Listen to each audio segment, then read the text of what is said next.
Hey, how's it going? How's everybody doing? Just gonna do another little Tales from the Kitchen story. This one here involves this one guy I used to work with, and he was one of the biggest, whiniest snowflakes you could ever meet in your entire life. Now, if you work in a kitchen, anyone that works in a kitchen knows there's no place for a snowflake in a kitchen. I mean, in a kitchen, you're gonna be working with pretty much every race, every gender, sexual orientation, trans people. You're going to be working with a lot of different people. And for the most part, everybody gets along. And it's the one place where you can poke fun at everybody's differences. And when I say poke fun, I don't mean poke hatreds. You can, you'll joke around and make fun of stereotypes of each other. They'll say things about me as a white guy, and I'll say, to my friends that I work with, about them being black person or gay, straight, women, and whatever, right? And it's all good natured. It's not hateful comments. It's not racism, for example. It's racial humor, and there's a big difference between racial humor because one's a weapon and one you're just horsing around. If you're saying it to your friends that are of that race, if you're going behind their back and you're saying stuff, then it would probably I would consider that more racism, but that's really not the direction of where I'm going with this story, but the point is, if you work in a kitchen, you can't be a snowflake. You got to be able to take things with stride because it's a very stressful environment, and you're busy constantly. You're sweating. It's hot. You're thirsty. You're angry all the time. Sometimes you're there for long hours. Sometimes your hours get cut short because it's a slow day. It's you never know what's going to happen next. And for the few of you that don't know what a snowflake is, I'm actually just going to look it up here. I know what it is, but the Urban Dictionary translation of it. So let's do that. Urban Dictionary defines a snowflake someone who is easily hurt or offended by the statements or actions of others. This has nothing to do with politics. Snowflakes can be liberal or conservative, which is 100% true. Or straight, gay, bi, man, woman, whatever. But that's literally what it is. Someone who usually they also feel very entitled and that they have should have more rights or freedoms than anybody else. And if you say something bad about them, then there's going to be a problem. But they can say whatever they want about you. At least that's the person I'm about to talk about. Sorry, in this video, I need to drink water. Now, people know me. I'm not bigoted. I'm not a racist. I'm not homophobic. I'm not transphobic. I don't care about gender, sexual orientation, which I guess homophobic would be in that category. But you know what I mean. Like as long as you're a good person, that's what I care about.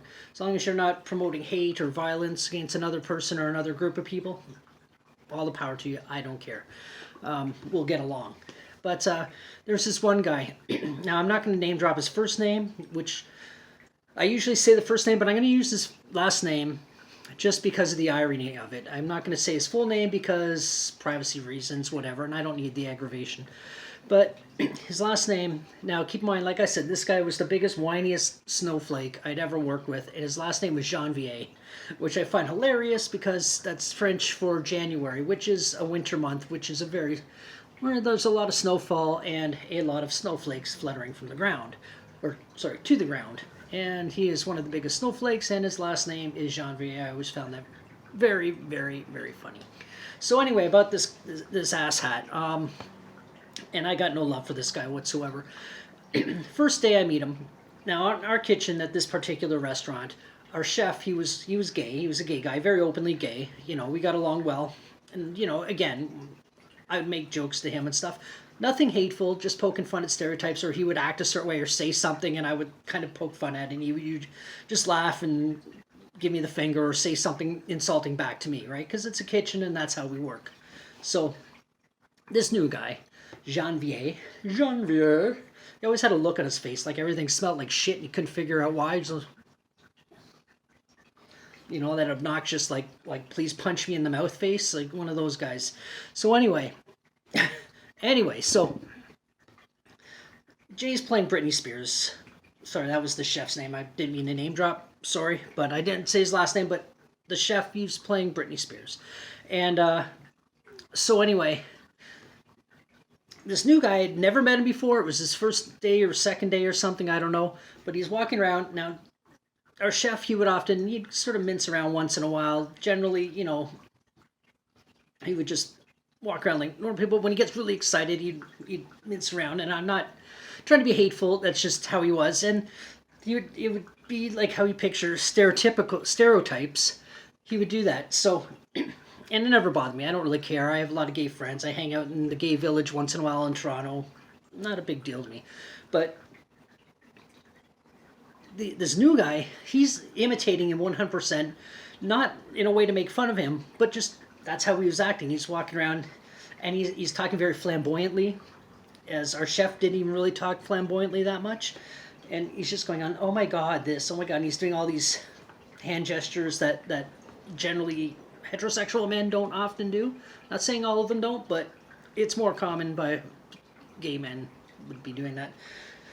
But anyway, with that being said, he's doing all this and that, and then the chef, says something about how much he loves Britney Spears, and this new guy, Janvier, says, "Oh my God, I just love Britney," and that's exactly how he did it with like these sort of gestures and common stereotypical gestures, and I looked at Jay and I kind of looked at him. Sorry, I keep saying his name, but anyway, I've already said it once, so put it there. But I'm not going to say his last name. But anyway, so said the chef, who I've always made lots of comments, usually about music and things like that.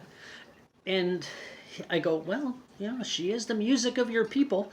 And Jay laughed, or the chef laughed. He thought it was funny, right? Because he knows I'm not meaning it in a hateful way. I'm just being playful and joking around. And so the chef laughs. He thought it was kind of funny. And the other guy, this new guy, Janvier, he turns, he puts his hand on his hip like this. And he was a tall guy. He was probably 6'1", maybe more. I don't know. He's some tall, skinny guy who probably weighed about $120.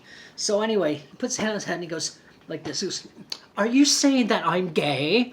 And I'm just like, "Aren't you?" And I looked at the chef and he kind of looks at me weird too. Like, and I'm just like, this kind of look like, he's not gay? It was kind of that look. And the chef's kind of giving me the same look. Like we're both kind of confused by this, and he gets mad. This not the chef, but this new twat. He looks at me and he goes, "I'm not gay. I'm not straight. I'm bisexual." And he gets all mad about that. So I'm just like, okay, you're bisexual. Why are you so angry? And I look at the chef, and he's just kind of like I'm just like, and I'm like, why is he so mad? Like. What's wrong with this guy? Okay, people think I'm gay all the time because I have a lot of gay friends. I'm always in the village, so I don't get offended. I'm not like, I'm not gay, I'm not bisexual, I'm straight. People think I'm gay, they think I'm gay. I don't care. It's not offensive to me. I'm not offended by something that isn't offensive. So, and anyway, he storms away. Where's this guy going? So a little while later, I'm doing my prep, setting up. It was the middle of the afternoon, in between the lunch rush and dinner time. So, that's the prep time. So I'm doing my thing. And then the chef's in the office or whatever, and this other guy wouldn't talk to me, which I couldn't care less because right at that moment I knew I didn't like him. So the chef comes up to me and he goes, "Yeah, just watch what you say about the gay stuff. He's a little sensitive about it." And I'm like, "What did I say?" And he's like, I don't know either. But so skip ahead. This guy got someone fired for the stupidest reason. It was the guy took an extra pound of chicken wings and didn't account for it or whatever. And then so he started making up these rumors that this guy was doing it all the time. Maybe he was. I don't know. I wasn't that close with the guy who got let go. But so anyway, about a week later, I bought an iced cappuccino from Tim Hortons. So I left it in the kitchen. I think it was sitting on top of the microwave. Now, a lot of times I'll get it with milk instead of cream. It's not as good, but, it's just, it's less fattening. And we had an espresso machine in the kitchen at the time, so I added a couple shots of espresso. So it tastes completely different. I have it sitting up. It was sitting up on the top shelf near a microwave. So I go and doing something. I left the kitchen. I had to go, whatever it was I had to do. I don't know. It was like 6 years ago now. So I come back in and he goes, "Oh, I accidentally drank some of your ice cap." He's like, "Potent." And I'm just like, okay, two shots of espresso, yeah. And I didn't think much of it. Later on, or a little while later, the manager on duty comes over and pulls me aside, and she goes, "Is that your ice cap there?" And I'm like, "Yeah." And she goes, "Can I see it?" I'm like, "Yeah." So she smells it, and I'm like, "What's going on?" And she goes, "Well, Janvier," but she said his real name, said you're drinking on the line. I'm like, "No." And I asked her, "Do you want to taste it?" So she actually did have a sip, and she's like, "Just tastes like coffee." I'm like, "Yeah." Did he actually tell you that? And he had left. So from what I understand, that on his way out, he told her and left. He didn't do it while I was still there, or well, he didn't. Sorry, he didn't do it while we were still working. He waited until he was leaving. Went in the office after he had changed, tried to get me in trouble with the manager, and she's like, "Whatever." And I was go okay. So next morning I come in. I'm not thinking anything of it, or in the afternoon, whenever it was I showed up. And, chef pulls me aside and he asks me the same question, were you drinking this and this? And I'm like, no, and then I said it had, and I explained, I had a couple of shots of espresso and then I had it made with milk, whatever, it tastes different. And I go, and he goes, "Do you know who told me that?" And I'm like, "Yeah, it was Sean." "Oh, fuck, sorry. Jean-Rier. Okay, I name dropped, but I don't care. Oopsie. He's not going to see this anyway, probably, but even if he does, I don't care. But it was Janvier. I mean, I've name dropped my own name a few times, but whatever. With that being said, I will continue. So he's like, "Do you, do you know?" Said I said, "Yeah, it was Janvier," and he goes, "Why would he say that?" And I go, "Well, if you remember, you talked to him before I came into work yesterday because he fucked something up, and I went to the chef and said, 'Look, dude, this is not right. He did that,' and he had to have a talk with him." So I said, "Doesn't it seem a little suspicious? He's just kind of getting back at you or getting back at me by trying to get me in trouble for something, some crap he made up. At least, what I said was real." And then he's like, "Okay," and that was the end of that. And then I didn't really talk to this guy too much when we worked together, because obviously I didn't like him, and he's a douche. But there was a couple times he kept running around to all the staff behind my back and saying lies about me, including the drinking, having alcohol in my ice cap or whatever, and just saying, "Oh, I don't know what I'm doing, all this and that, and I don't do a good job." And it's like, so I just ignored it. I ignored it. I ignored it. I ignored it. And then one day someone came in. Came into the kitchen and said, "Just so you know, he's been saying this, and this about you, and that you're jealous of him and all this other crap." And I'm like, "What the hell's he talking about?" And he goes, "I don't know. I think he's just likes talking behind your back or something." I can't remember how it went, but so I snapped and I was just like, "I'm tired of this shit." So I went right. He was sitting at the bar outside. His shift was over, and there was all staff around him. And I walked right through everybody, walked right up to him, and I didn't yell, I didn't raise my voice, I didn't swear. I was very calm, and basically I just said, "If you got something to say about me, you come and say it to my face instead of running around to all the staff and making up lies about me." So, and I went back in the kitchen. 10 minutes go by, the manager comes over to me, and he went and told the manager on me because I told him to stop making lies, telling lies about me behind my back. And then she kind of gave me a little bit of shit saying, "You shouldn't have done that in front of him." And I just said, "So what's worse, him going and talking behind my back all the time, or me calling him out for doing that and saying, 'Stop doing that'?" And she goes, "Well, okay, I see your point." But so the next day we had to have a sit down, me, the chef, the GM, who was a piece of garbage. His name was Bobby. I don't mind saying his name. I'm not gonna say his last name, at least not on purpose, but he was a douchebag. I hated him, and I still think he's a douchebag. But anyway, we had a meeting, and the whole time, because now here's the thing about Bobby: he likes suck-ups. He likes people that will kiss his ass and call it ice cream. That's how he is. That's how he works. And Janvier was the biggest suck-up, snowflake, whiny, crybaby asshole you'll ever meet, and that I've ever met. Anyway, and so he was always running back and forth to the GM. "So and so did this, and so said that, and so was that." He was just a crybaby. He's a snowflake.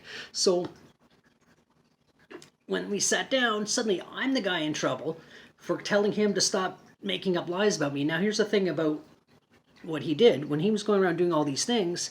Number one, it's illegal. Number two, he should have been fired for it, at least written up. And number three, I could have really, if I really, really wanted to and fought hard, I could have pressed charges because I can't remember what it's called. Defamation of character, I think that is what it's called. I don't know what would come of it, but technically these things could have happened. All I did was say, stop doing that. And somehow I was in trouble because I'm not the bigger suck up. But anyway, eventually I ended up quitting. Not because of any of the staff, it was just I got offered a better job with the company I'm at now, which is a great company. So skip ahead a little while later. I'm not working at the company anymore. Janvier sees me on the subway. And I'm playing some game on my phone, just dicking around.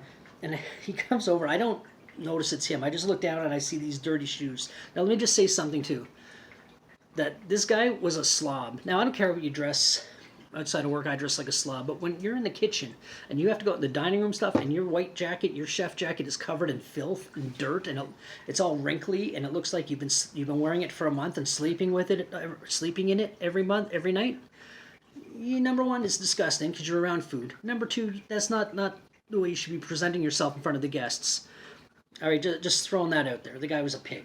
But anyway, I just see these grubby, dirty shoes standing there, and I thought it was someone wanting some change or something.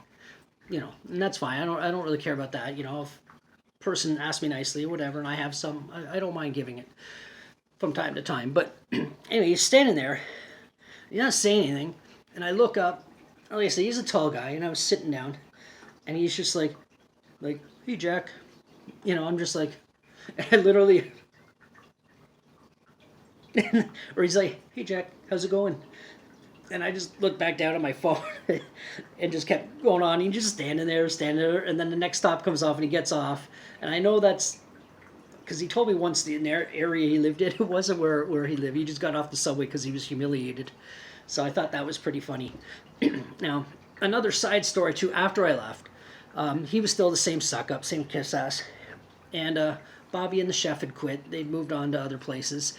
But he kept trying to be the suck-up with the new managers. And they weren't having it. And they'd go in the office. Now, I only know this because a friend of I was still friends with some of the people that worked there and still in contact with them. In fact, I got one of them, regrettably, a job where I am now. And I only say regrettably because she turned into a very horrible person after she got hired. But anyway, she was the one that told me that he'd be going in the office every single day, whether it's the GM or the chef, trying to get somebody in trouble. It was to the point where they'd be like, what do you want now? Like, what is it? Like, just say it. To the point where they just started ignoring him, and he'd come in the office and they'd be like, talk to me later, because it's all nonsense, that he was just trying to suck up. And they weren't those kind of managers. They cared more about the business than crap that, wasn't really important. You're an adult. He's an adult. Deal with it as adults. Don't bother us. We got stuff to do. So after a while, he ended up quitting there because the whole suck-up thing wasn't working. He realized he wasn't getting anywhere with it. So at least that's kind of the story I was told, and I believe it because, that's kind of the guy he was. Probably still is. Don't care. But anyway, this is a story about the biggest snowflake that I've ever worked with. And like I said, there's snowflakes. You do not work in the kitchen if you're a snowflake. It's not going to go well for you. You're not going to enjoy your job. And you'll probably get made fun of a lot in the end. And the staff aren't going to get along with you. And I guess that's it for this one. I got a few more of these coming up soon about that general manager, Bobby, that I mentioned briefly in this. The one about our chef Jay, I don't really have anything about him, because for the most part he was a good guy. So, and I got nothing bad or funny really to say about him except for maybe the few things I mentioned in this story here. But anyway, if you work in a kitchen, you're working hard. I know you are. Summer's coming up. Patio season. Patios are open up. So it's time for us all to get our asses kicked for a couple months. But if you want to hit that subscribe button, I should have said that in the beginning, and I always forget. That would be outstanding. I'd like to get those numbers up to 1,000 as soon as I can. And I guess until the next one. Bye.